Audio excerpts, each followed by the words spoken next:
Welcome back to Coffee and Conversation. And it may appear that we are without a cat right now, but really we are not. He is right at my feet, beating me with his tail because he wants me to stop doing this and get up and follow him somewhere. We are doing our Timmy's in the well, hurry, hurry, which is this weird thing he does.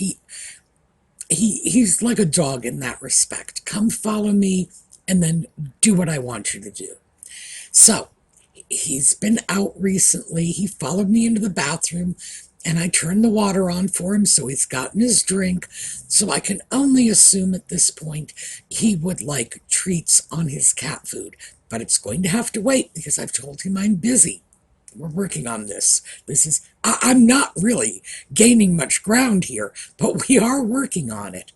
So I'm hoping I can eventually get him to understand that when I'm filming, I'm not going to drop what I'm doing and go figure out whatever it is he wants. But yes, he is right here, just making his presence known. Oh, yeah, I've got another Audie photo. I did not get to make my bed until 3 o'clock in the afternoon because he wouldn't leave. So, yes, as it turns out, I have won the comforter battle. He accepts them, he likes them, and now he just won't get off them. So, yeah, there was no bed making because Audie was there until 2:30. So I think it's safe to say, yes, he likes them. So, good. We are going to move on to touch again on the subject that we began yesterday, which was romance scams. And we got some questions in the comments. Yeah, you can come up if you want to. Am I making you stand there like this? And I'm not. I'm not. You can jump in my lap. It's okay, but it's your choice. Okay. Well, we did. All right. Okay. All right. No scrambling like that. Yeah. All right. Like he listens to anything I say. Where was I? Romance scammers. There were a couple of, yes, okay, love you. A couple of issues that were raised. You know, he's getting to be like a parrot, crawling up on my shoulder and then screeching at me. I don't get it. All right, you're a cat. Couple of issues raised in the comments, trying to get back on track. And I thought we would follow up on those.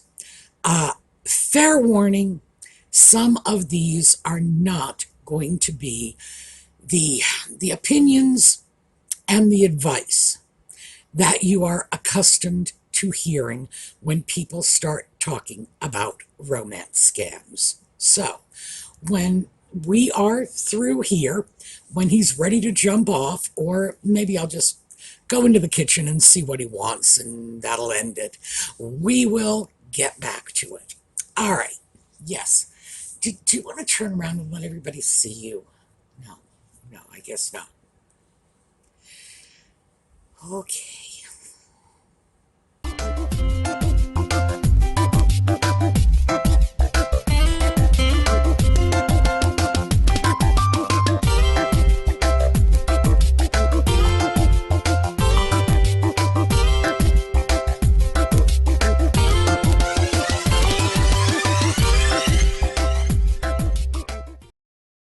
So let's start talking about some of the giveaways, some of the quick and easy ways to identify a romance scammer if you have encountered them online.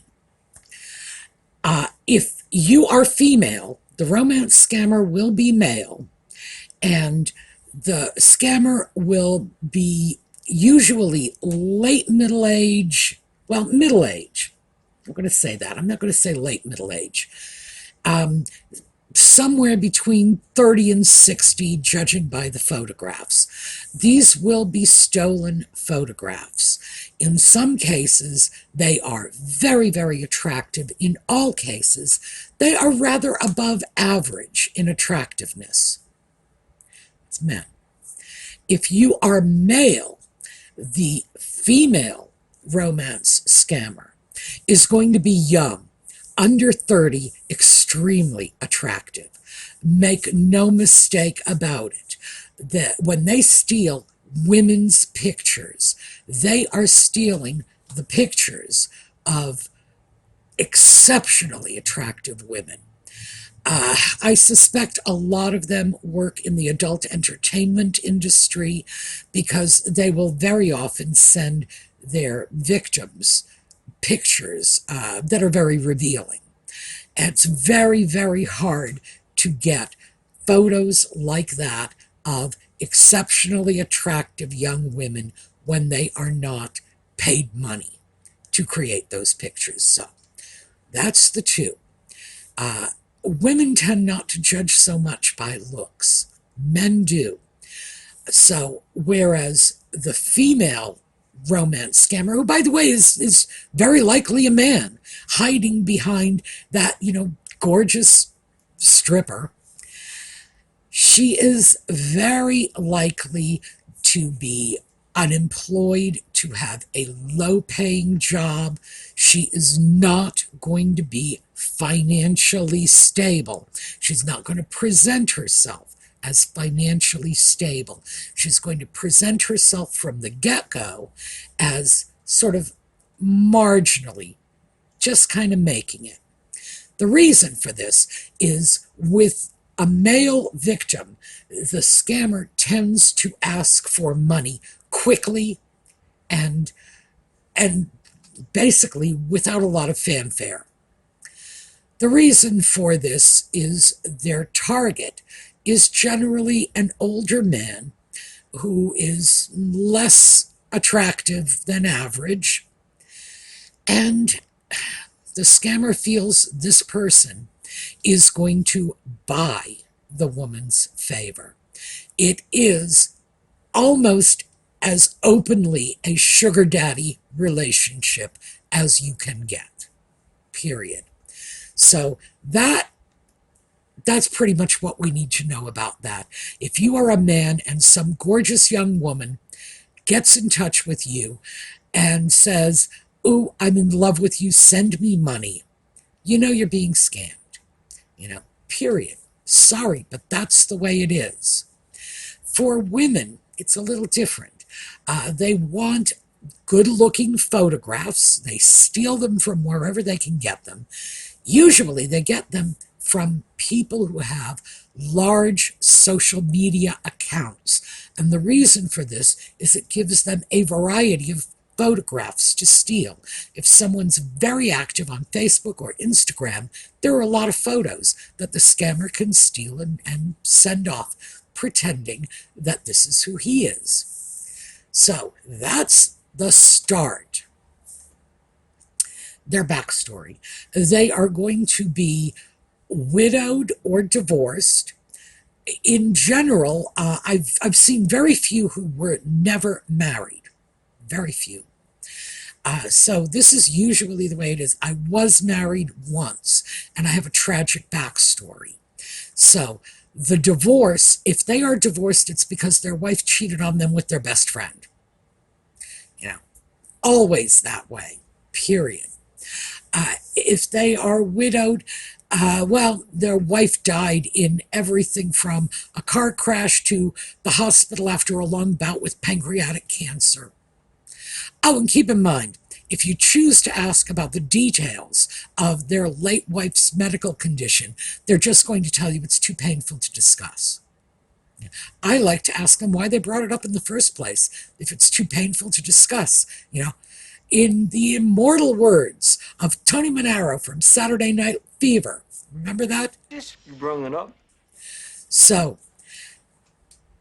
when you are dealing with this, the backstory of the divorce, my wife done me wrong, or the widowhood, my wife is dead, it's to get you emotionally invested.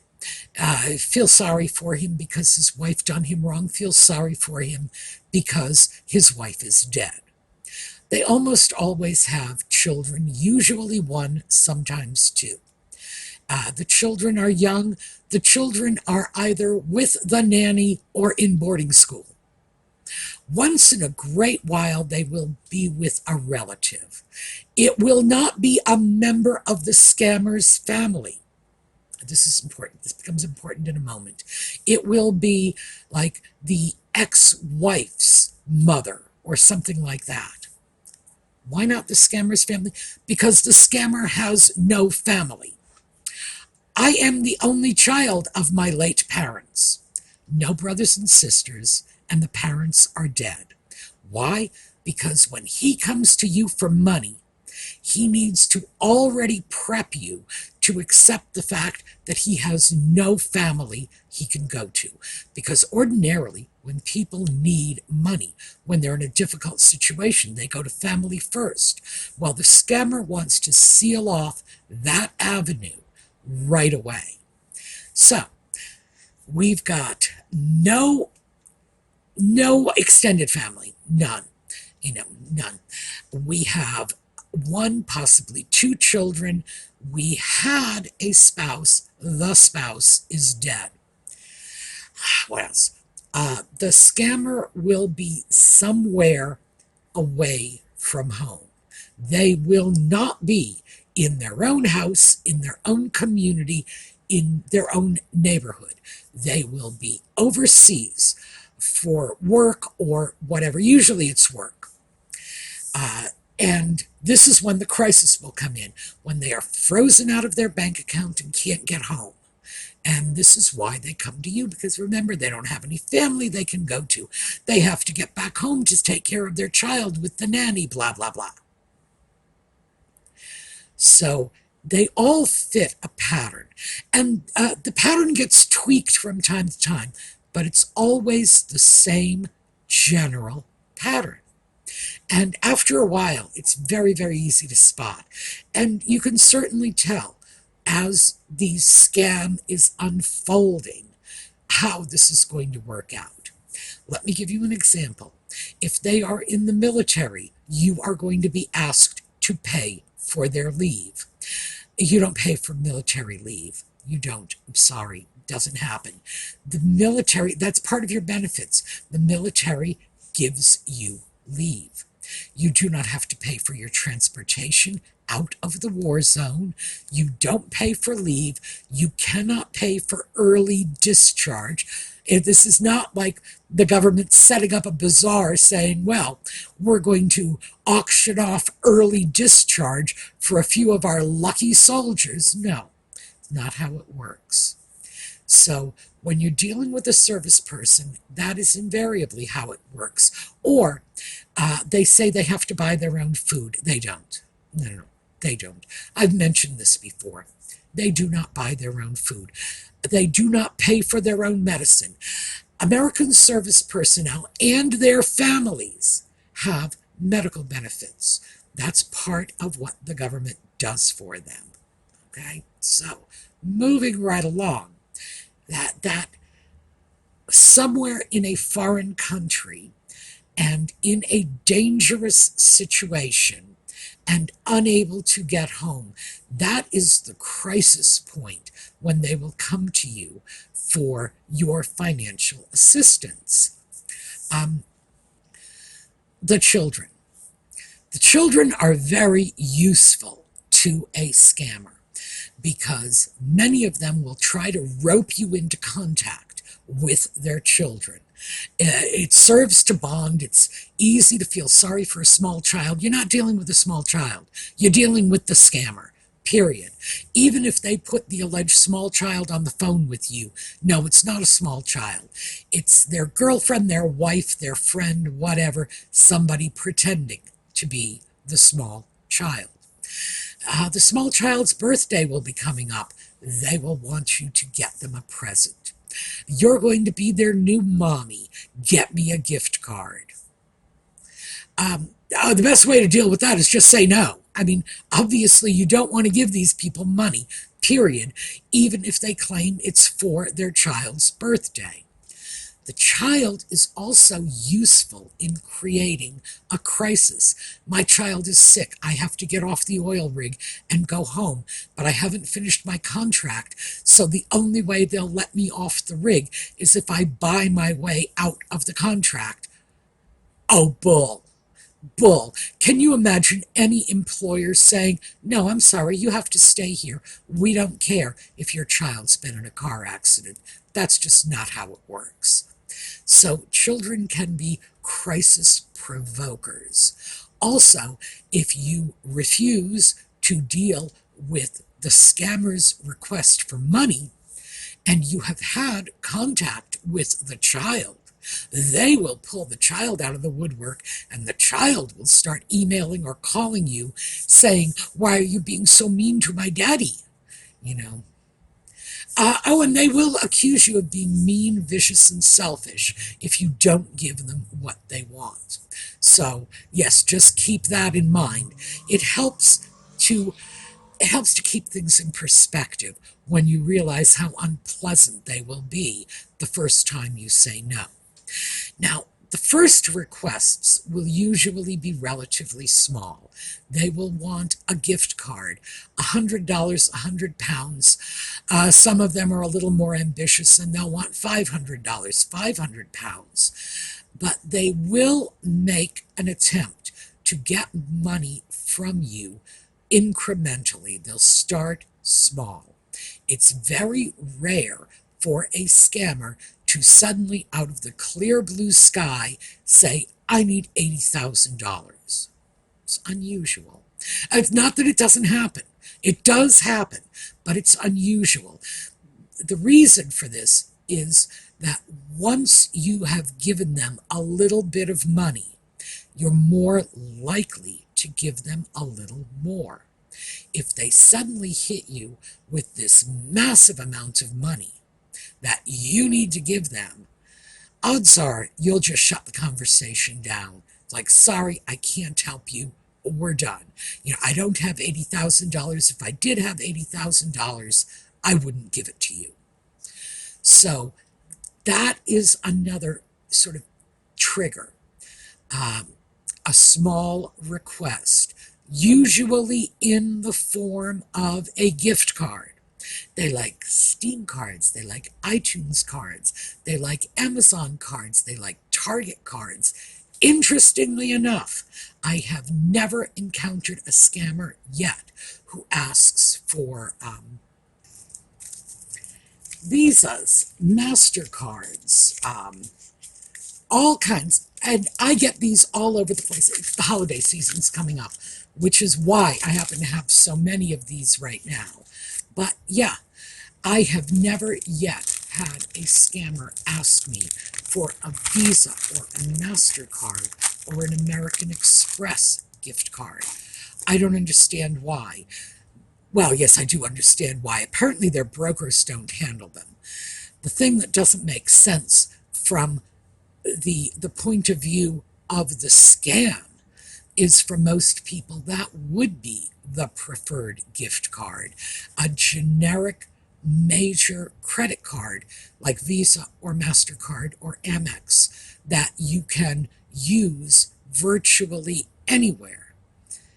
Certainly, if I were going to look for a gift card, that would be my first choice. And it is, as you can see, it's my first choice as holiday gifts.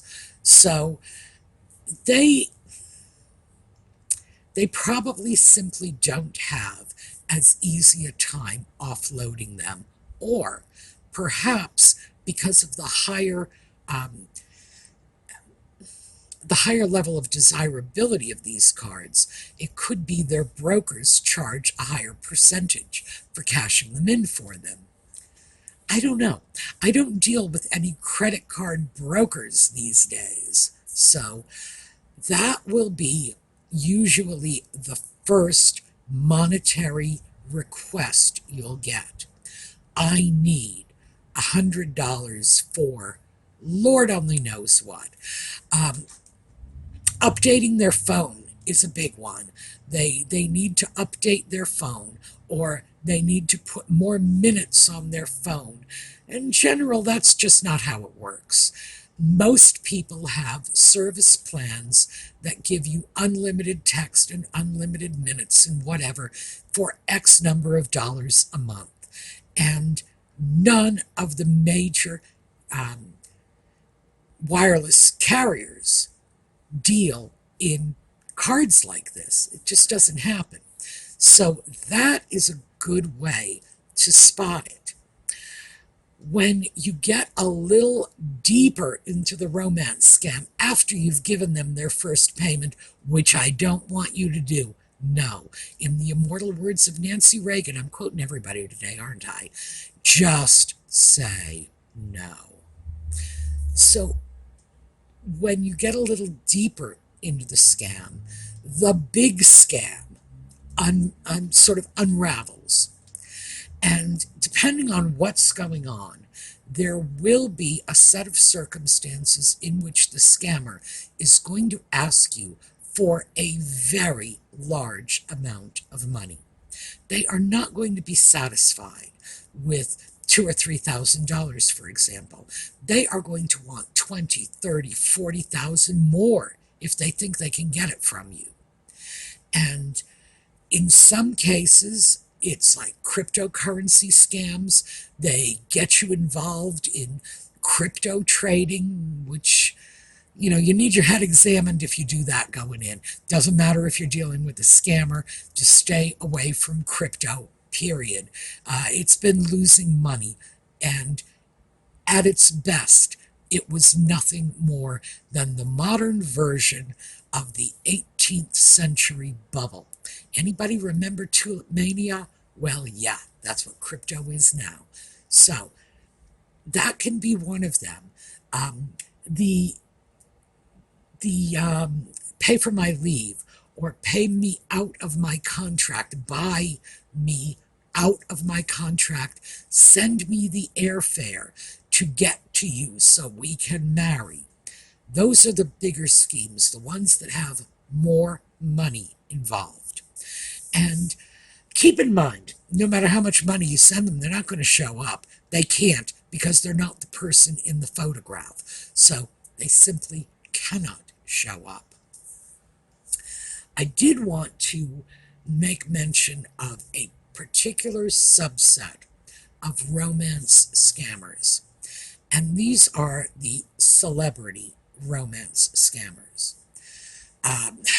People will turn up on the social media accounts of known celebrities. You follow some country singer and you make comments on his social media account. You may find that he has responded to you. Oh, isn't it your lucky day? And he will want to talk to you and very quickly fall in love with you, and you have to send him money because his evil ex-wife or his evil manager or whoever it is has frozen his bank accounts, and you are the only one who can help him.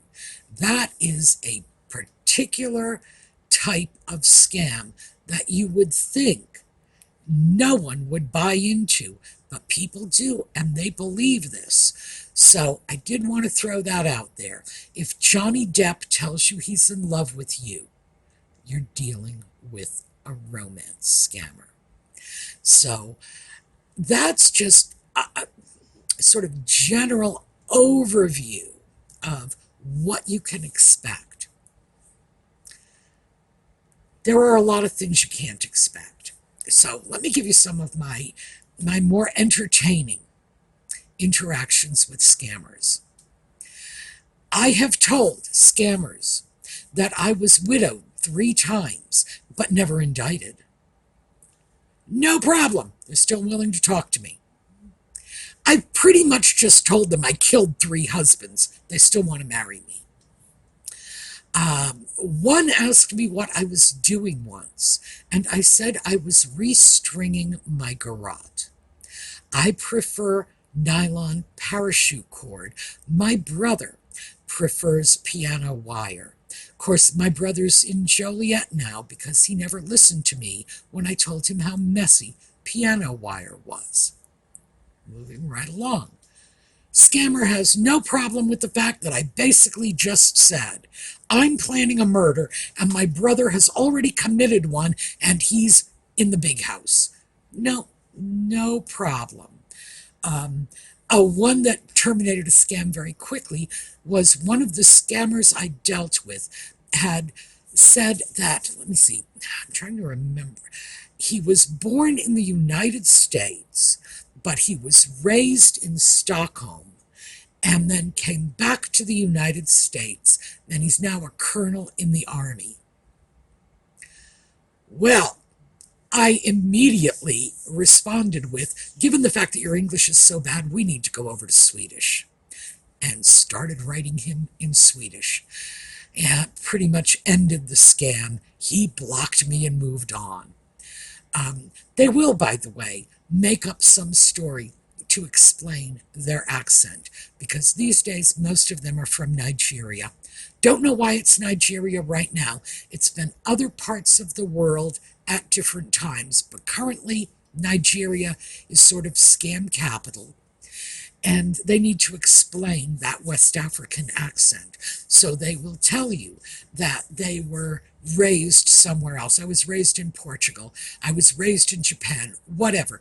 Anything they think will explain a North African or West African accent, given the fact that they have no idea what they're talking about. They will even say things like, I'm from Scandinavia.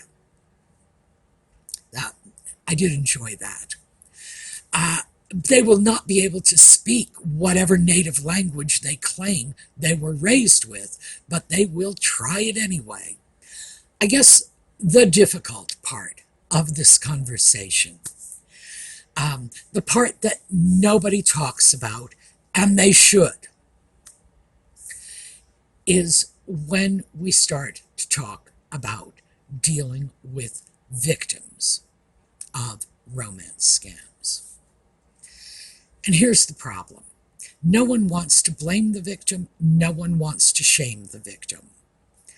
But it's extremely important to remember that there is a huge difference between the victim of a romance scammer and the victim of an armed robber. Someone walks up to you, puts a gun in your face, and says, "Give me your money, or I will shoot you." That is one kind of victim. The romance scam victim is different. The victim of a romance scammer has voluntarily given their money to someone they have never met online. Huge difference. And the reason I stress the fact that they've given it to a stranger they've never met is because whatever is going on in their lives that made them conclude that this was a good idea, when the scam is over, that's still going on in their lives, and now they have the additional pressure of having been victimized by a romance scammer. And no one seems to want to talk about this. These are people who absolutely need some kind of psychological assistance. It's just that simple. Therapy, counseling, choose your poison.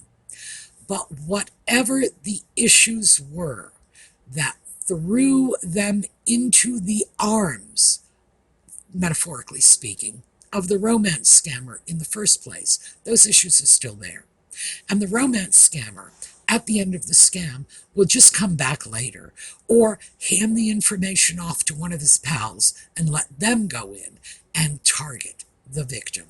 Oh, by the way, usually the scam ends when the victim is out of money. So that's about the only reason that a romance scammer will walk away, or if you try to write to them in Swedish. Yeah, I found that one out. But they will move along and go on to greener pastures, but either they or others just like them will come back because they've got your information and they know that someone was able to play you once, so they're going to come back and do it again. So get help. Seriously, get help. If you've been scammed, get help. If you know someone who's been scammed, tell them to get help. And it's very important to recognize the fact that you voluntarily participated in the set of circumstances that victimized you. I don't say that to make anyone feel guilty or feel shamed, but it's important you recognize that, because that is a situation that needs to be addressed by an appropriate professional. The issues are still there. You need to fix whatever it was that made you go into this situation in the first place. Whatever need, whatever was happening in your life that drove you in that direction.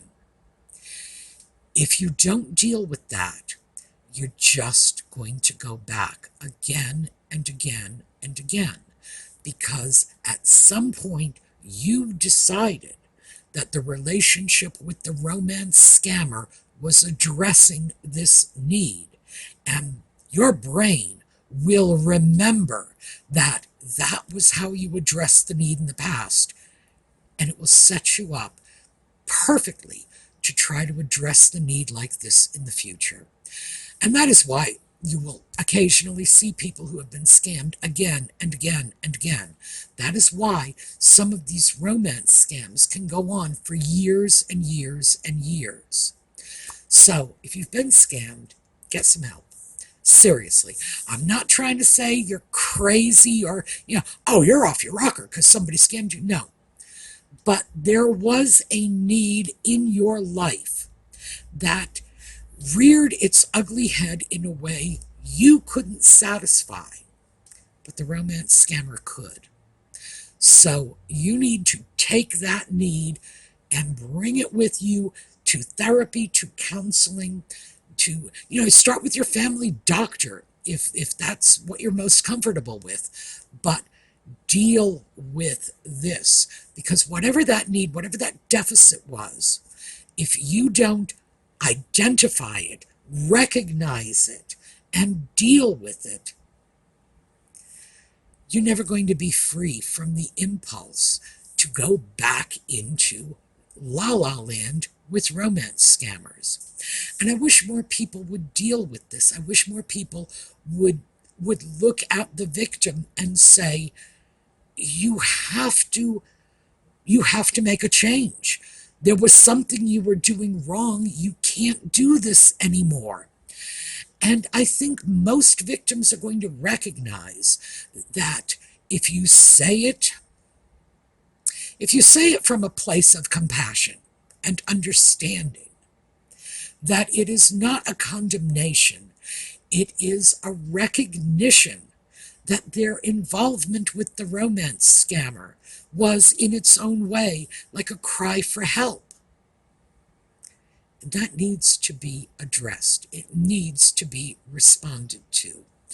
So, like I say, it's irritating to me that more people will not deal with this, but in fact, it's very rare for anyone to look at this and say, if you have gotten involved with a scam.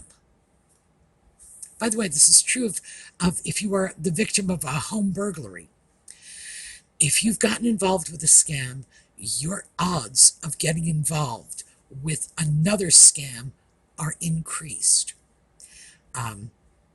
And if you've been involved with 2 scams, your odds of getting involved in a third scam are getting close to 100%. So don't be that person that just gets on the treadmill and keeps making the same decisions over and over again. Heaven knows there was probably something really troubling that threw you in this direction in the first place.